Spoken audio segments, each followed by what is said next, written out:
Hello बच्चों, CBSE द्वारा जारी परीक्षा हेतु पाठ्यक्रम विनिर्देशन 2021-22 के अंतर्गत क्लास 10th हिंदी कोर्स ए के अंतर्गत जो पाठ्यक्रम एवं प्रश्न पत्र की रूपरेखा प्रस्तुत की गई है वो इस प्रकार है।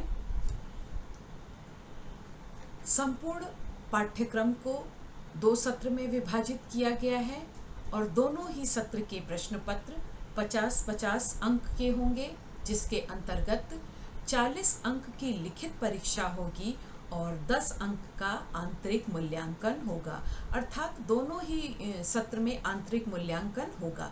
पहले सत्र के अंत में आंतरिक मूल्यांकन होता था या साल भर होता था और 20 नंबर का आंतरिक मूल्यांकन होता था, लेकिन इस बार सीबीएसई ने इस तरह का फेरबदल किया है कि दोनों ही सत्र में आंतरिक मूल्यांकन होगा। और प्रथम सत्र का जो प्रश्न पत्र है वह पूरी तरह से बहुविकल्पीय प्रश्नों पर आधारित है। अर्थात 40 अंक की जो लिखित परीक्षा है वो 40 अंक के जो प्रश्न होंगे वो बहुविकल्पीय प्रश्न होंगे। तो प्रथम सत्र का जो प्रश्न पत्र होगा वो बहुविकल्पीय प्रश्नों पर आधारित होगा। तो प्रथम सत्र के प्रश्न पत्र का जो पहला प्रश्न होगा वो अपठित गद्यांश का प्रश्न होगा। जो अपठित गद्यांश 150 से 200 शब्दों का होगा और इसके लिए 5 प्रश्न निर्धारित किए गए हैं और हर प्रश्न के 4 विकल्प होंगे। विद्यार्थी सही विकल्प का चयन करके अपना उत्तर लिखेंगे और इसके लिए 5 अंक निर्धारित किए गए हैं। दूसरा प्रश्न जो होगा वो अपठित काव्यांश का होगा, जिसके अंतर्गत 150 से 200 शब्दों का अपठित काव्यांश होगा और इसके लिए भी 5 अंक निर्धारित किए गए हैं। 5 प्रश्न होंगे, हर प्रश्न के 4 विकल्प दिए जाएंगे और विद्यार्थी सही विकल्प का चयन करके अपने उत्तर को लिखेंगे। तो इस तरह से अपठित भाग जो है वो 10 अंकों का होगा।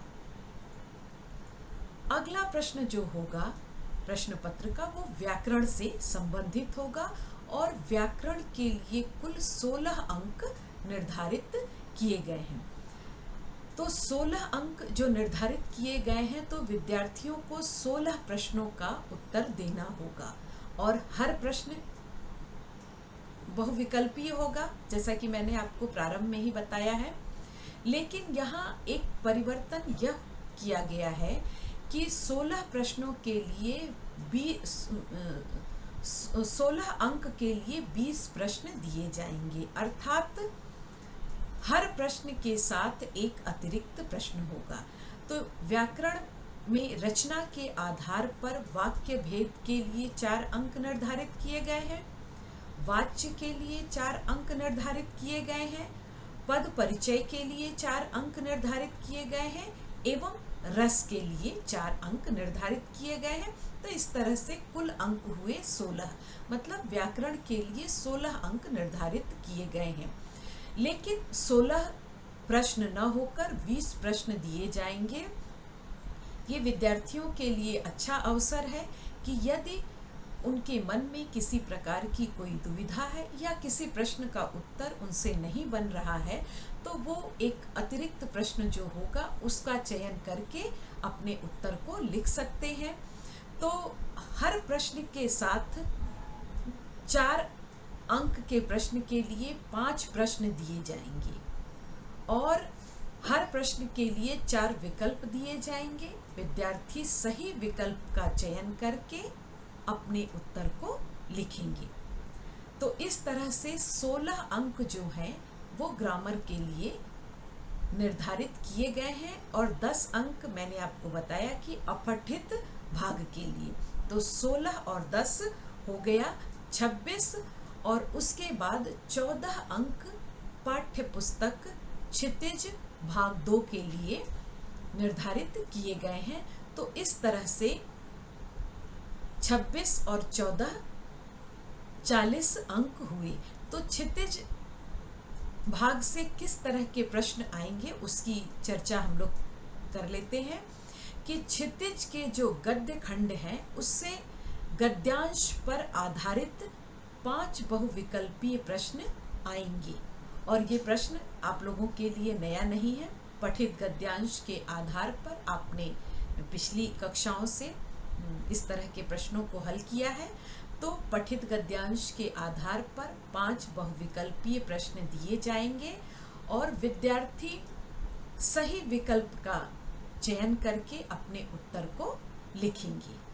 उसके बाद 2 अंक का जो प्रश्न होगा वो क्षितिज के गद्य भाग के जो पाठ हैं जो फर्स्ट सेमेस्टर में है उस पाठ के आधार पर 2 बहुविकल्पीय प्रश्न दिए जाएंगे। तो इस तरह से क्षितिज भाग से 5 अंक गद्यांश पर आधारित प्रश्न के लिए है और 2 प्रश्न जो हैं वो अन्य पाठ से पूछे जाएंगे। तो कुल 7 प्रश्न आएंगे गद्य भाग से। अगला 7 अंक का जो प्रश्न होगा वो क्षितिज पुस्तक के काव्य खंड से होगा। तो काव्य खंड के अंतर्गत जो पहला प्रश्न होगा वह पठित कविताओं के आधार पर 5 बहुविकल्पीय प्रश्न पूछे जाएंगे। जो क्षितिज में के पाठ्य पुस्तक में कविता दी गई है उस पर आधारित 5 बहुविकल्पीय प्रश्न होंगे और विद्यार्थी सही विकल्प का चयन करके अपना उत्तर लिखेंगे। और 2 अंक के जो प्रश्न होंगे वो क्षितिज के निर्धारित कविताओं पर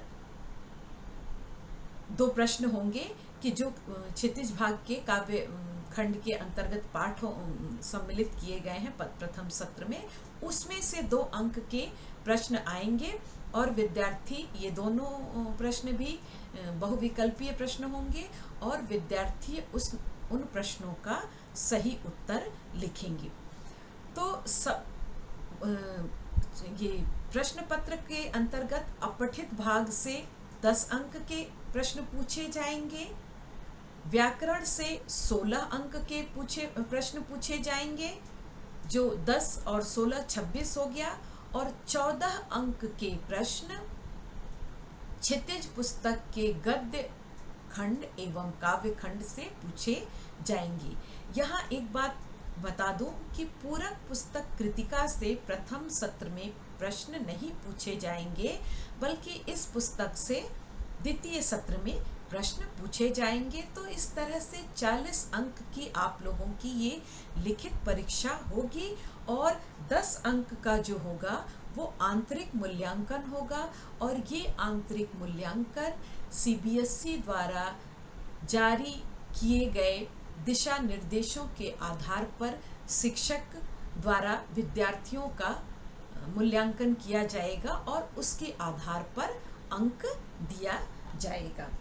इसके पश्चात हम लोग यह देखते हैं कि प्रथम सत्र में क्षितिज पुस्तक से किन किन पाठ को रखा गया है।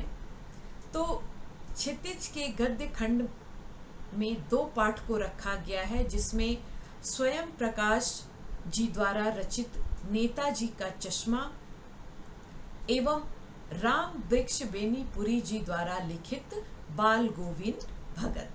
तो गद्य खंड में 2 पाठ प्रथम सत्र के अंतर्गत सम्मिलित किए गए हैं पाठ्यक्रम में, और काव्य खंड में सूरदास के पद पहला पाठ और दूसरा पाठ तुलसीदास जी द्वारा लिखित राम लक्ष्मण परशुराम संवाद।